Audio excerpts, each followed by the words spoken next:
So the way our childhood affects us today as adults is in many ways. In our family, with our children, in our work, in how we relate to our friends. Because what happened in the first 10 years of our life structured us and molded us to the person we are today. What we heard from our parents, what we saw between our parents, affects us today because it was our first example of what we saw.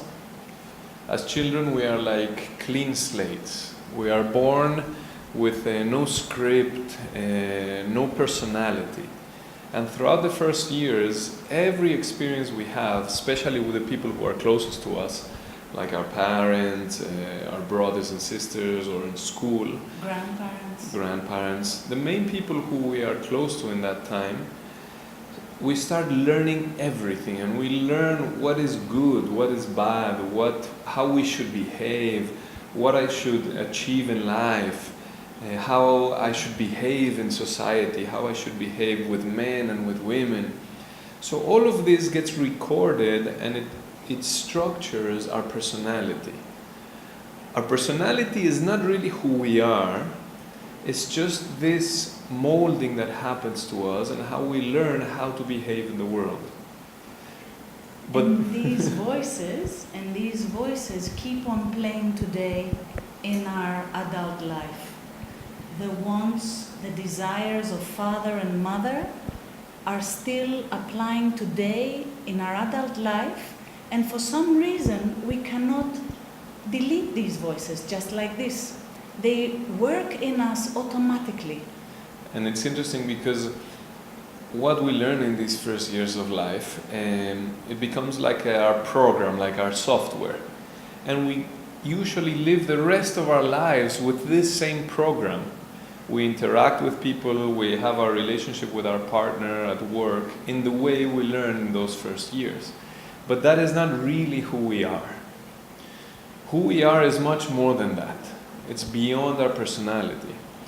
So when we have a chance to go on a journey to revisit our childhood and explore what we absorbed from mother, from father, from the family system, we can get a very clear picture of when I behave like my father, when I behave like my mother, when I start a dynamic with my partner that is not me, it's my parents. And all of this is basically just a reaction, reactivating the same behaviors that I learned in childhood. But that is not natural, that is just a repetition. So when we can go back and really see in all detail what I experienced in my life as a child, then I have a chance to have a different option, to choose differently, to behave differently. And then I can reconnect with my intuition and with my natural qualities that we had all as children. These natural qualities is spontaneity, aliveness, creativity, total expression of our emotions, honesty, sincerity, clarity. So when we reconnect with this, as we visit our childhood, we can bring these qualities again to our adult life. Also, what we saw between our parents, the relationship of our parents, most of us repeat the same example as them. Or we go to the opposite extreme, reacting, thinking that what we are doing is better than them. This work, primal work, the childhood deconditioning, is not a work against our parents. It's to bring consciousness what we received as children, and now in our present to have a choice, a conscious choice to either repeat the same or share something different.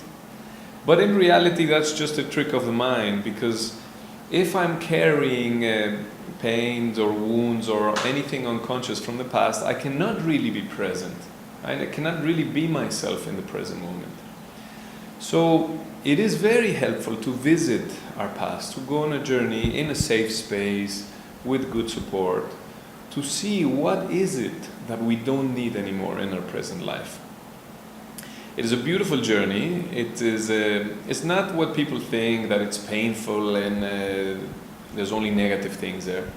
It's a beautiful journey because we connect also with the beautiful moments of our childhood, moments where we were heard, seen, supported, loved, and when we relive consciously these moments, we reconnect with these qualities, with this truthfulness and aliveness of those moments in our life, and we bring them back to the present moment. And these moments that Nirdash is mentioning become resources. And these resources can transform our past and also can transform our present. Because like this, our inner child can be present in our adult life and can enrich our adult life.